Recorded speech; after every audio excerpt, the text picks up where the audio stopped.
It's the Locked On Podcast Network, your team every day.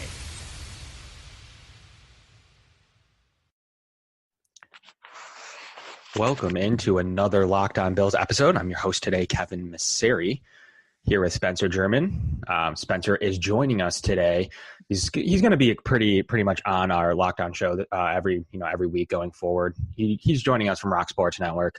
He also writes for the Rock Sports Report, their writing side of their business. Spencer, what's going on today, man? Not much, hanging in there, getting ready for the draft. It's a couple weeks away. I know people are probably a little bogged down with seeing all these mocks and, what are the Bills going to do? Are they going to trade up?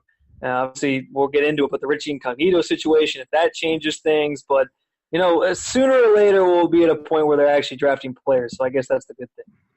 2 weeks, right? About 2 weeks. So I think we're getting there. Today's show is going to be pretty action-packed, Spencer. We're going to go through the current issues, and we'll try to make a trend of this guy. So we'll try to do a current issue when Spencer's on. We'll try to do a current issue show.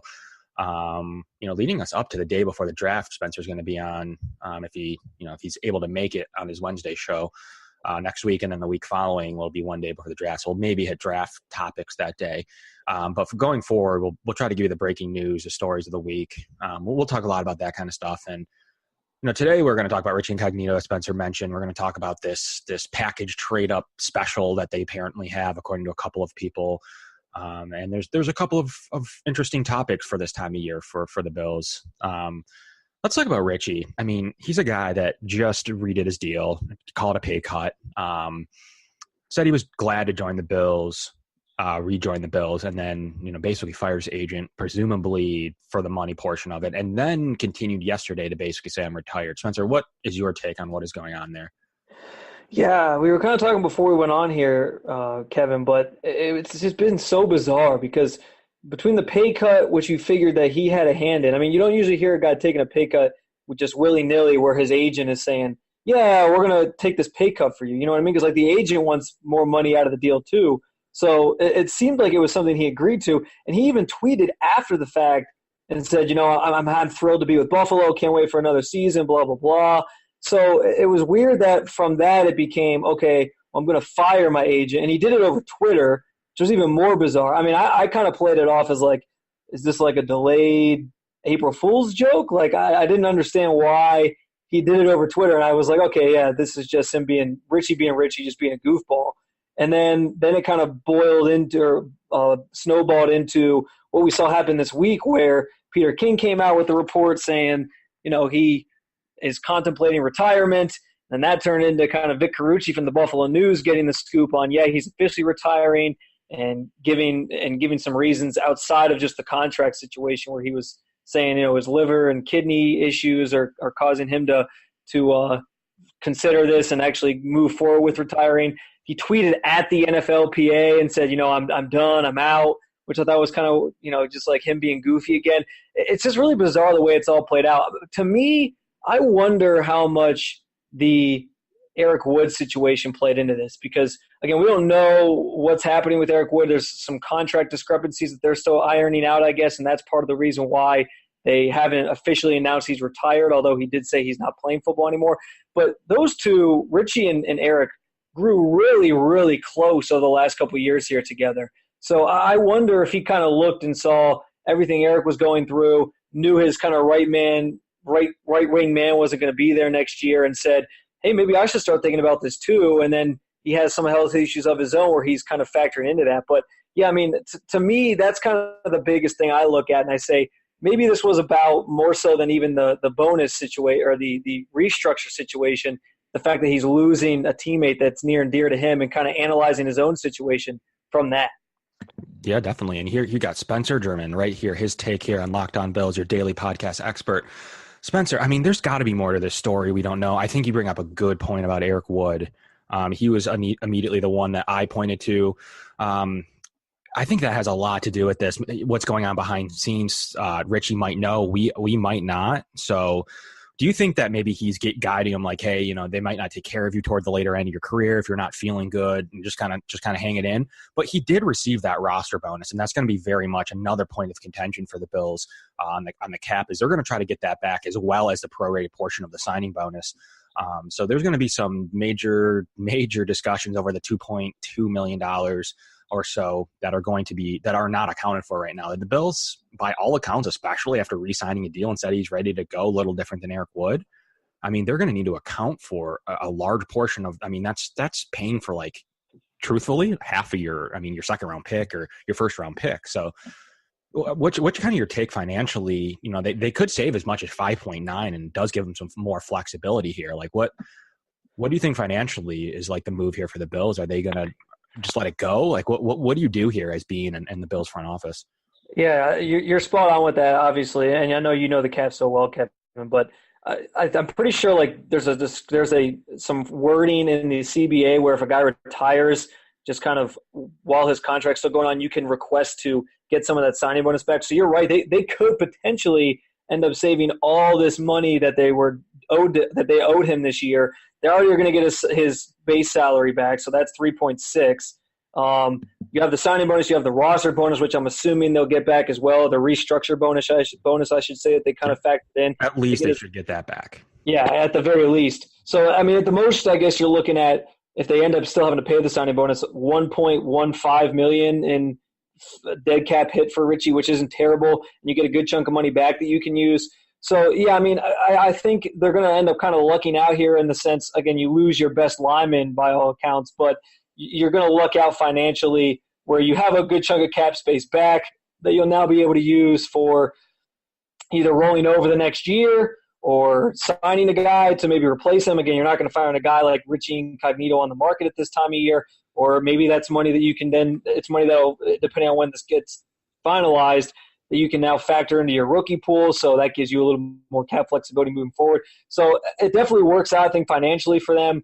But, yeah, it's kind of a situation that we're going to have to monitor going forward because we don't know yet how much exactly they're going to get back or how much they're actually going to end up paying. And it might, as you said, be none at all. Right. And it's just an interesting topic because it was a position by all accounts, you know, with Vlad Dukas on the other side and John Miller, who they don't seem to like in this scheme. You do have a need at the guard spot anyways. And at most, I think Richie was going to give you this final year. So it's a need that they just need to address a tiny bit sooner than planned. However, $5.9 million that you can roll, as you mentioned, roll into next year or use this year. The trade market's always a market that, you know, Bean will play in. You know, these May and June cuts that you saw last year, we'll see how much of that happens this year. The Bills did get outbid on Trey Boston, you know, by all accounts, Eric Decker, as he said himself, and then, you know, Jeremy Maclin was the big one. So, you know, the Bills didn't receive any of the players that they were after during that random cut period. But, I mean, guard could be one that they're heavy after. There's still a few names out there, Spencer. I know you kind of touched on it as well. Anything out there you like anywhere that you think might be able to help, at least in the free agent market? Yeah, I mean, I don't know if there's anybody that, like, stands out in my mind that I'm like, oh, yeah, this is the guy. It's interesting because, you know, in some ways they sort of have maybe some flexibility with the guys they already have on the roster. I mean, you sign a guy like Russell Bodine who could potentially be your starting center. Everyone's kind of assuming that it's going to be a battle between him and Groy. And it's weird because last year they didn't use Groy at all. And I think most of us watching, Kevin, kind of felt, why not try him at the right guard spot where Vlad Dukas was kind of up and down throughout the year. He finished stronger, I think, towards the end of the year, but there were still some discrepancies there where it was, okay, we're not getting consistent play from him. So you thought maybe they would try Groy there, and they never really were urgent in putting him out there as a guard. He came in as a tackle, I know, a couple times to fill in, and I think they view him strictly as, at least last year, as the backup center to Eric Wood should anything happen.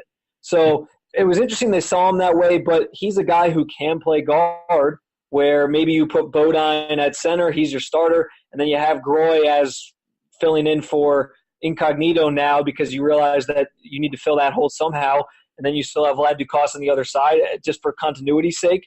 But, yeah, I mean, it's obviously going to become a need now. I think the big thing you talk about now is where do they prioritize guard in the draft?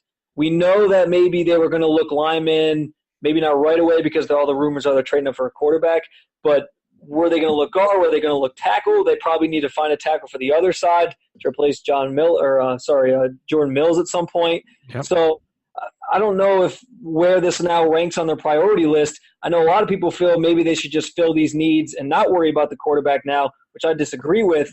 But hi, it's David Locke, founder of the Locked On Podcast Network, and as we grow and grow and grow, we have to hire. So who do we use? ZipRecruiter. It's really cool. ZipRecruiter learns what you're looking for, identifies people with the right experience, and then invites them to apply for your job. So it's a two-way street. And then to make your life easier, ZipRecruiter doesn't stop there. They spotlight the strongest applications you receive, so you never miss a great match. In fact, 80% of employers who post a job on ZipRecruiter get a quality candidate through the site in just one day. The right candidates are out there, and ZipRecruiter is there to find them for you.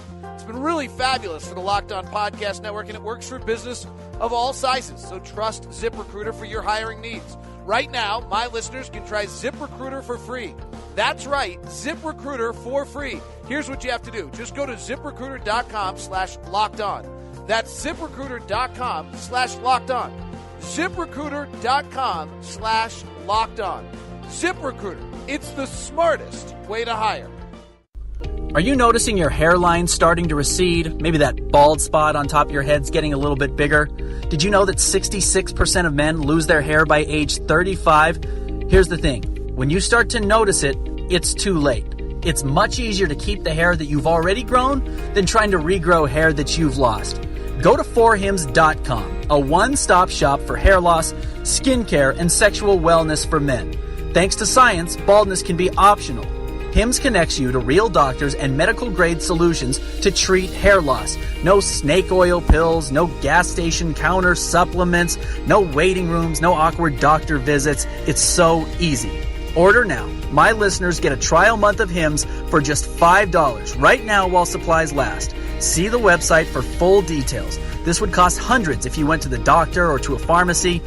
Go to forhims.com/locked. That's FORHIMS.com/locked. Forhims.com/locked.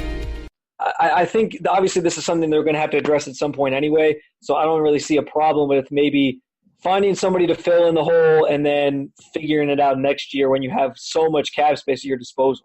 Right. And now, officially, what's interesting about the draft pool is that it doesn't count how much you get your cap space as people think. It's only going to count about $4 million now with Richie off the deal, factoring you get his signing bonus back. Let's just say you do. You have $20 million in cap space, minus 4.5 out, maybe 5 total after all signing bonuses of rookies. You're at $15 million you can roll over. Now, what's interesting, I don't think it just affects guard. Now the Bills can kind of look at it and say, you know what, maybe we're going to try Groy. We're going to draft a player in the 3rd round, which is a very deep interior line class, Spencer. One of the better ones I can ever remember. So if you fill the money that you just save toward a receiver, maybe you throw it toward Macklin. If he's a guy that you're still interested in, they were actually interested in Decker last year as well, as he said so in his own show with Jesse James Decker. He mentioned Buffalo being one of the people that were after him. So these are just last year with the same personnel. I mean, could we still be interested in them? I think it's very possible. Maybe we don't know what that cost is going to be, but maybe it's enough at a position group that is very weak. Linebacker, Navarro Bowman's out there, maybe others. I think it's very possible to see that. Maybe you see an inside linebacker, maybe you trade of someone that might have a little bit higher of a cap figure than you'd like, but they can now because of that 5.9. So I think it gives you cap flexibility at your 3 biggest need positions, right? Yeah, no, I would agree. I mean, especially the other thing that people don't necessarily think about with the draft pool is that's accounting for you using all those picks. And by all accounts, everything we've heard is the Bills are trying to trade up for a quarterback. So as long as that's still their plan and that's kind of what they're going to do, maybe they're not going to use all those draft picks. They're probably going to have to throw in maybe a 2nd rounder, a 3rd rounder, maybe both firsts. So you're talking about that obviously takes off chunks of money that you would have been using for your draft pool. So that gives you even more cap space that you then can roll over or put towards signing a free agent that comes available after June 1st when somebody's cut. That June 1st is going to be huge to watch, I think, if they are going to look at a potential free agent. And then, of course, there's right before the season starts when teams go through roster cuts. That's a huge time of year. And I know McDermott talked about it a lot last year where he said, we have a whole team of guys starting with Brandon Beane who, as soon as that cut down day comes, they're kind of have their eyes on certain guys and are immediately reaching out to them to try to get them in the building to potentially fill a need or address something. So there's a couple other opportunities. Maybe you're not going to get the top guys at that point of the year, but there's a couple more opportunities for them to maybe find some guys available, whether it's the draft, whether it's after the June 1st cut down or after the June 1st cut that sometimes teams go through, or whether it's the roster cut down to start the season. So, yeah, I don't know that they're necessarily freaking out right now. I think it's just kind of a play it by ear type thing and see what comes available as the year goes on. Yeah, I agree with you. And what's funny to me is Willie Snead. He's a guy I love in the slot. He's a guy that was really productive for early portions of his career, undrafted free agent who is not tendered he's tendered at his original level. New Orleans just went out and gave Cam Meredith a big deal, 2 for $10 off of major injury. Is he a guy you can now target, knowing you have a little bit of cash, knowing New Orleans might not be in the best position to match? Is he a guy you like at all, Spencer? Yeah, no, I agree with you. Out of the slot, I think he's been an excellent player. Now, obviously, he has Drew Brees throwing to him, so you wonder how much that maybe helped with his numbers and the productive seasons that he has put together. But I think he's a great option for the Bills. I would say this. Even after Incognito retiring, I still feel that receiver is probably, outside of the quarterback position, the biggest need they have. I mean, you look across the roster and you kind of feel – by far. Okay, yeah, I mean, the secondary is going to be good. They're swapping out E.J. Gaines with Vontae Davis. Maybe they draft a guy they've shown some interest with their pre-draft visits and private workouts in corner. So maybe you find a guy that way. But if you don't, I think your secondary is okay. Your linebacking core, you lost Preston Brown, but you got to think they can at least fill a year where they'll be at least okay at that position with some veterans around, and obviously Matt Milano in year 2. And then your defensive line got worlds better. So in a lot of ways, that kind of takes the pressure off your linebacking core too, because your defensive line's a lot better. So on the defensive side, you look pretty good. Offensively, yeah, you need the quarterback, of course. That's always going to be priority number one. But, I mean, yeah, you lose some of the offensive line positions, and you could argue for those things. But whoever's quarterback, who are they throwing to? Kelvin Benjamin, yeah, they traded for him, and he's obviously a good weapon in certain areas. But, they don't have anybody to take the top off the defense. I was surprised they didn't bring back Deontay Thompson, for example. So I think if you're going after a guy that you want to get a good slot receiver, or maybe keep Zay Jones as an outside guy as your number 2, I think Willie Snead's a great option, absolutely. And like you said, maybe he's more of a realistic option now that the Saints have put some money in other places, and you can maybe try to extend him some type of deal. I think it's possible. I think he's the kind of player. He's a really good, reliable receiver. He did get hurt last year, but I mean, 2015, 2016, he was dynamic. 69 catches and 72 catches. He was having a good yards per clip. It was better than like a Jarvis Landry. So I mean, you're going to get that really strong production out of the slot and take some pressure off of Zay Jones. And I just think that the market's thin. The Bills are sitting there saying there's been a lot of money. The Jets have like 20 receivers. There's been a lot of money spent at these position groups. Let's go tackle it now after, we'll go attack. The Saints are sitting on, Michael Thomas, Ted Ginn, Cam Meredith. They've so Brandon, Coleman. So they have a fairly decent, receiving core, one that I think they feel comfortable with. So I do think that depending on what they need to do, there'd be an option there. So, getting into, let's get into the draft for a moment, just a minute. You mentioned that the Bills trading up, and there's another rumor every week, Spencer. There's another rumor. This week, it's that they have a deal in place for the 2nd overall pick. So it's a pretty funny rumor, as it seems to be covered by national media guys that might know Gettleman, might know what's going on, in one of the front offices. What do you think is, if they have this deal worked out, why are they waiting? Are they waiting to see who Cleveland takes? What's the wait now, knowing that you're, getting close 2 weeks from the draft, as we've seen some of these 1st and 2nd and 3rd overall picks be traded, a week or 2 before? What are they waiting for? See, it's interesting because you got to feel at some level these teams that are maybe trying to get up there know to an extent what the Browns want to do. It's interesting that in most cases, in most years, if you had the number 1 overall pick, you probably wouldn't care if you give away who you're picking, because who cares? You have nobody really to compete with. But the Browns, I think, have kind of floated some other stuff out there because they also have the 4th pick. maybe want to scare some teams into moving up so they can say, oh, okay, we want to make sure. The Locked On Podcast Network is excited to announce our expansion to Major League Baseball.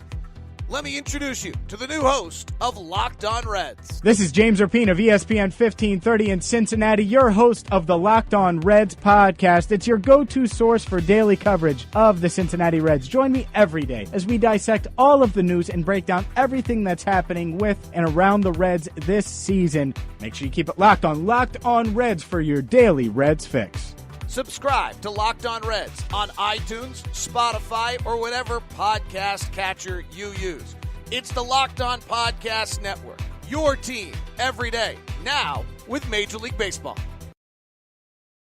And so we're going to try to trick some teams into maybe moving up, and gives them an opportunity to make sure they know their guys there. So it starts with the Browns, I think, where it's kind of interesting how they're playing things and how they're kind of playing poker. But I think that Giants pick is obviously the coveted pick if you're the Bills, because you know you're ahead of the Jets, and you know you can look and say, all right, one guy's going to be gone. But it sounds like, not that they don't care about Darnold, but if it's Darnold, they've kind of been linked to Rosen a ton, and then that means Rosen's going to be there and he's your guy. It's an interesting play for the Browns too, right? Like, I think it almost helps them out for the Bills to come up. They know what they're targeting. Are they really not targeting Darnold? I mean, the Bills have this big workout, another story piece, we'll get into too right now. As the Bills are going out to see Darnold. They're going out, bringing all their personnel by all accounts. It might even sound like Terry Pagula and Bean and the whole gamut. I know it's been talked about a lot. I just don't see you doing that if you don't think you have at least a shot at the guy. Is that maybe the whole hold up over Sam Darnold? Is that the hold up my feeling on the Darnold thing, and them going to kind of visit him and do a private workout with him, is kind of just they're doing like a just in case type thing, where I'm sure he's a guy who they look at and say, all right, yeah, we would love to have him, but I feel like they probably going in feel, well, it sounds like the Browns are going to be taking him, so he's probably not going to be an option for us. But if something goes awry on draft night and they take Josh Allen, then I think then obviously we'll try to still get up, and that would be the guy we would take. So I think there is interest there. I think that maybe there just hasn't been as much interest as we've seen from some of these other guys, because they I think at this point the consensus is the Browns are probably taking Darnold at 1. So, I mean, in terms of what they're waiting for, I'm really interested to see, because I've kind of said that I don't know that the Bills are going to necessarily move up until draft night kind of comes about. And maybe they have a deal in place, as like you said, has been reported, but maybe they're holding off on saying, yeah, let's go through with it, or the Giants are kind of waiting things out. That's been the big wild card, is what are the Giants going to do? Because if they take a quarterback, then that's one less quarterback for the Bills. If they're taking a defensive end, then the Bills might have Mayfield and Rosen graded similarly, where they can say, okay, well, we know we're not trading up with the Jets, but we know one of these guys is going to be there at 4, and then maybe they can move up to 4. I've kind of targeted 4 as the sweet spot where the Browns might drop back a little further, accumulate more picks, and that could be a place where the Bills get to. But, of course, that hinges on one of those guys they're interested in being there, and I think we wouldn't know that until draft night. But if there's a deal in place for 2, then obviously the Bills have they have the gusto, if you want to say it, to try to get up ahead of the Jets and know, all right, we got our pick of the litter after Darnold at quarterback. And that's obviously the ideal scenario. So I don't know. I don't see any reason why you shouldn't think that could be a possibility. It's kind of been talked about all offseason, the relationship with Gettleman and all that. It's just a matter of whether or not the Giants actually want to move back or not. And I think they could be talked into it. I think that they do. I think that that's the one thing that they will do, and the Bills have the ammo to do it. It wouldn't be like a normal team with just a 1 and a 2 sitting there saying, oh, we'll give you a 1 and a 2 and maybe some picks next year. I mean, they're in a unique spot to accept a lot of draft capital for moving back presumably 10 spots if there isn't a middle trade up, which I still don't love. They've already traded to 12. I think that's plenty for what the Bills are offering. I don't think they need to get into the top 10 to get back into the 2. No one's ever done that. Has anyone ever gotten to the top 10 and then up to 2 or 1 to 3, call it? I don't think so.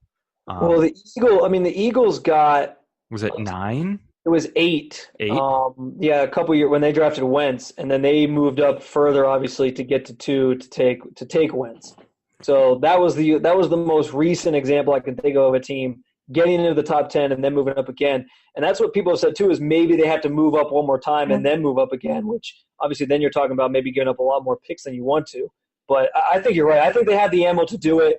I think whether you're going to 2 or whether you're going to 4, I've seen a lot of trades where people are suggesting, they can just give up their 2 firsts and maybe like a second. And I don't buy that. I think going from 12 to either 2 or 4 is going to cost you a lot more, because we saw what the Jets had to give up 4 picks essentially just to get up 3 spots. So I don't know that's going to be like a really cheap deal as some people are making it out to be, but I think that they have the capital to do it and still, by the way, have a normal draft this year. They could give up both first this year, a second this year, a third this year, and if that's enough, you still have a second and a third, and you already had a first-round pick. So you walk out of there with a normal draft for the most part. Yep. No, that's a very good point.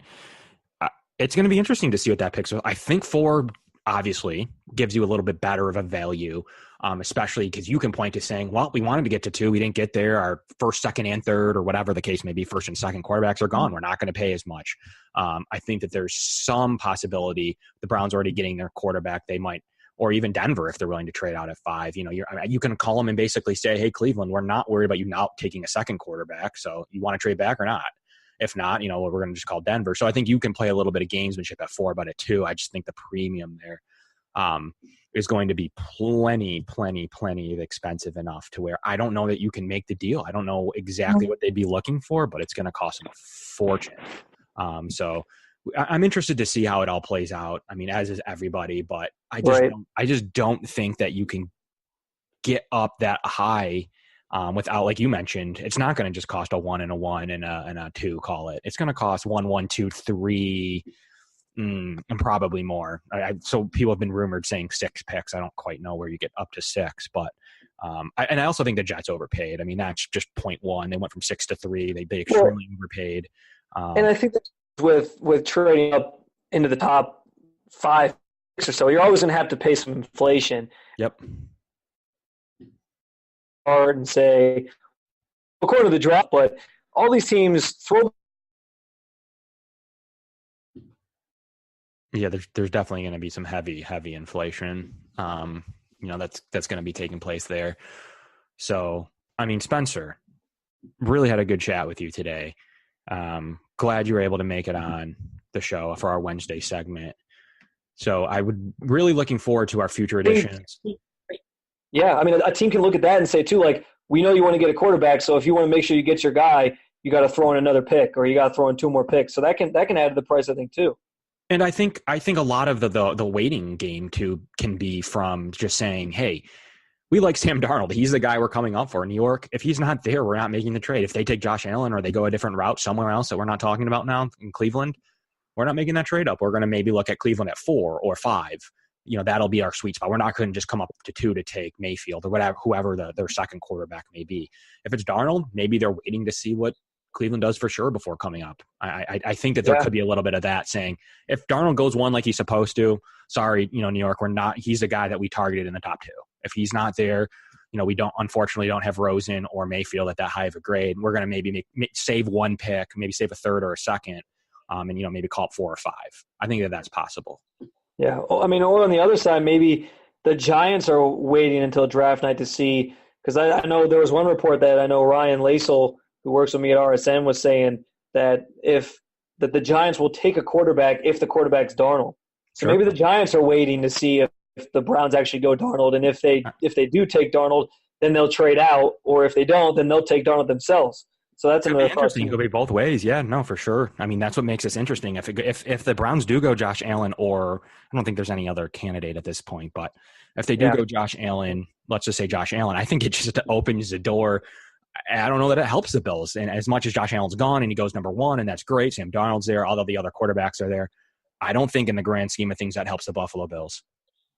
Yeah, I think that it makes it a little dicier and complicated, I think, at the top. But I mean, I would say, though, I think if Darnold goes 1 and the Giants take Saquon Barkley or take Bradley Chubb, I think that does help the Bills, because then you're sitting there and all right, if they like Rosen and Mayfield, then they know one of those 2 guys could be there at 4. It's just a matter of Well, do we want to trade up that high to get him, or do we want to see how far he falls?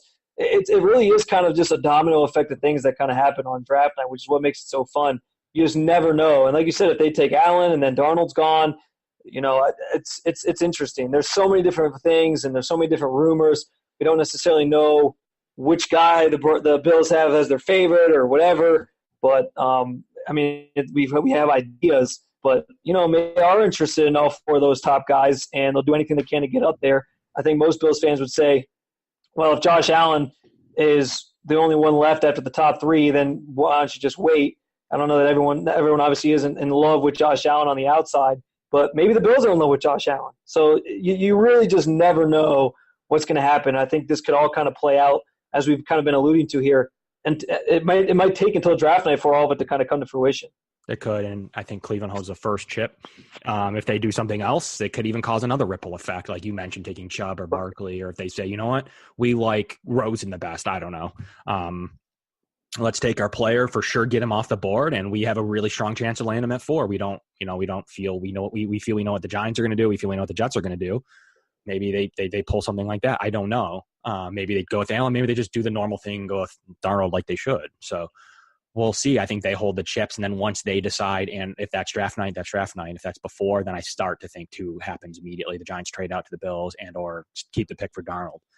So I think you start to see some of that stuff, Spencer, take place. It's all based on when the Browns either tell us to leak it or pick it on draft night. I think that's when you start to see some of the plans. And like you mentioned, having pick 4, I don't think you see anything until draft night. So maybe that's what the Giants and the Bills are saying. Like, we can't plan for this because normally most years we know what one's going to do. Right. Now we don't know if they're gaming us. We don't know if they're trading 4. We don't know if they're taking, 2 quarterbacks. We don't know. I mean, we don't know. We don't have any idea what they're going to do there. And as much as the Browns are a mystery, the Giants are, I think, even a bigger wild card because they've been reported to – they could trade back. They could take Chubb. They could take a quarterback. They could take Saquon. So they obviously the Browns hold the first card, but an extension of that, I think, is the Giants kind of have more power in the sense that what they do is going to kind of dictate how everything else goes in the rest of the top 10 and where the Bills maybe want to try to get to if they do still want a quarterback. So it's all going to be really, really interesting to see how it all kind of comes together. I agreed with that. Spencer, really appreciate you having on the show today. It was a great addition, really jam-packed with a lot of great news. And we're looking forward to these Wednesday specials with you guys, with these additions over there with you guys at RSN. It's been awesome. We're going to get this thing up and out for you guys with this fresh daily pod. Check out our Locked On Draft show as well. One of the draft podcasts. Those guys are some of the best in the biz. And also check out Locked On Browns, Locked On, there's Locked On Giants. Check it all out to see what they're talking about internally. See if they're on the same page as we are over here at Locked On Bills. Spencer, really, really loved having you on. Thanks for coming on, Spence. Yeah, absolutely. No problem. Looking forward to being on each week, and it was a good time, man. Absolutely. Thanks a lot, man. Okay, I've heard you. I will not tell that machine made by Amazon with a female's name to play a Locked On podcast, but you can do it. You can tell to play, program, Locked On, whatever your favorite is.